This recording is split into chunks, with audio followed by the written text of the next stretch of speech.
Саламатсыздарбы, құрметті әріптестер. Қазір мен сіздерге миллион кімге бұйырады ойынының кезекті шаблоны, яғни 5-ші шаблонмен таныстырамын. Шаблонда жалпы 15 сұрақтан тұрады.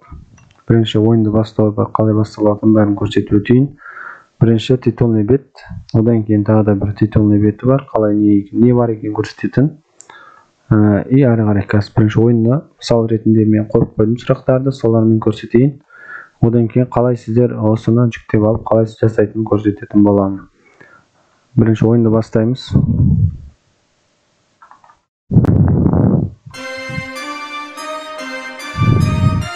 Ойынымыз осылай басталады, міне.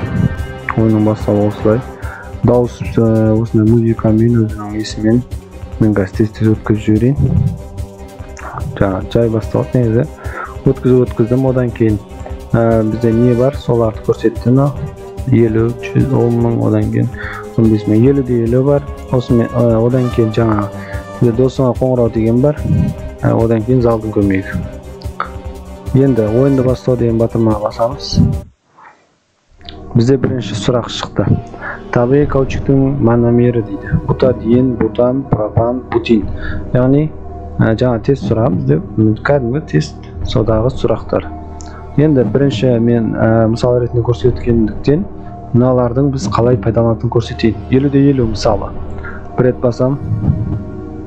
50-50 дегеніміз екі вариантын қалдырады. Енді екі вариантын қалдырғаннан кейін біреуін белгілейміз. Мысалы бутадиенді мен белгіледім. Яғни ол дұрыс жауап екен. Дұрыс жауап болса осылай жасыл түсті жанады. Қате жауап болса қызыл. Міне көрсетейін. Міне қазір қызылға бутинге бастым. Бутинге басамын. Міне қызыл түсті болып осылай өзгереді. Енді келесі сұрақ. Бір рет қана пайдаланасыздар, одан кейін X болып қалады. Барлығы сондай. Келесі сұрақ. Атомдық кристалдық тордағы байланыс. Иондық, сутектік, ковалентті және металдық. Осы жерде енді екінші нені пайдаланайық. Екінші неміз досымен хабарласу деген. Соған басамын. Одан кейін тағы бір рет басқаннан кейін осылай бізде секунд кетеді. Яғни 30-дан неге дейін осы уақыттың ішінде досымен хабарласып аяқталады. Мына бір бас тоқтатамын. Ол бітті. Одан кейін дұрыс жауап белгіленеді. Атомдық кристалдық тордағы байланыс. Бізде мысалы ол ковалентті байланыс деп белгілеп көрейін. Дұрыс жауап болды. Қалғандарын бассақ қызыл түсті болып жанады. Келесі сұрақ. Қара түсті осындай сұрақ. Одан кейін мына жерде варианттары бар. Енді залдың көмегімен қалай? Соны көрсетейін. Осыған бір рет басасыздар. А және В, С, Д. Осы бойынша залдың көмегімен көрсетеді. Міне, барлық 25% деп көрсетіп берді. Енді қайсы екенін өздері не қылады. Болды. Белгілейді, мысалы, кез келгеннен белгілейді. Пропан қызыл түсті болды. Қара түсті этанолды белгілеп көрейік. Дұрыс этанол екен. Келесі сұрақ. Енді мына жерде барлығын көрсеттім, мынау өтіп жатыр келесі сұрақпен.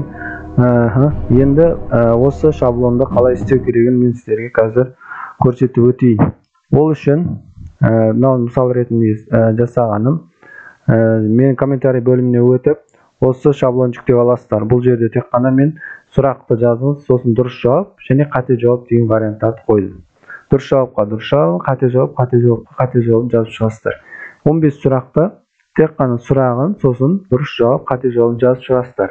Болды. Одан кейін нені өзгертуге болады? Бұл жерде дауысын өзгертуге болады. Міне дауыс тұр, дауыс тұр барлығының. Осы жерден дауысыны біз өзгерткенде оны қатты немесе жай шығуын өзгертуге болады. Міне дауысын алып тастасаңыздар болады, немесе оны былай көбейтіп азайтсаңыздар болады.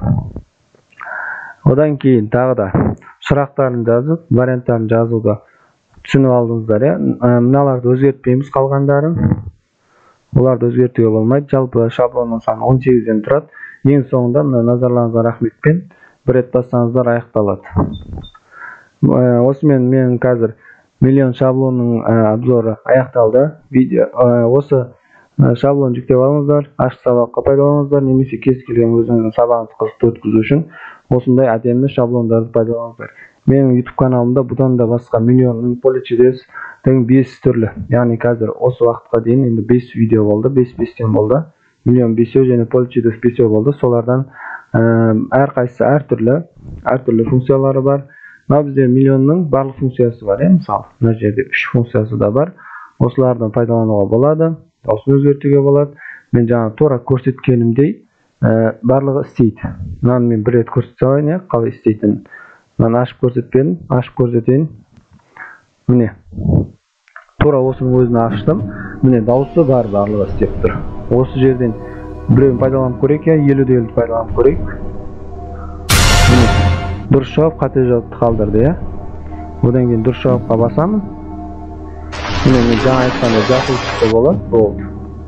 Мынаны басатын болсам, міне қате жауапқа басамыз. Бір рет бастым. Қызыл түсті болды. Осылай яғни осы істей ма деп не қылмау үшін бұны да бір рет көрсеттім, барлығы істейді.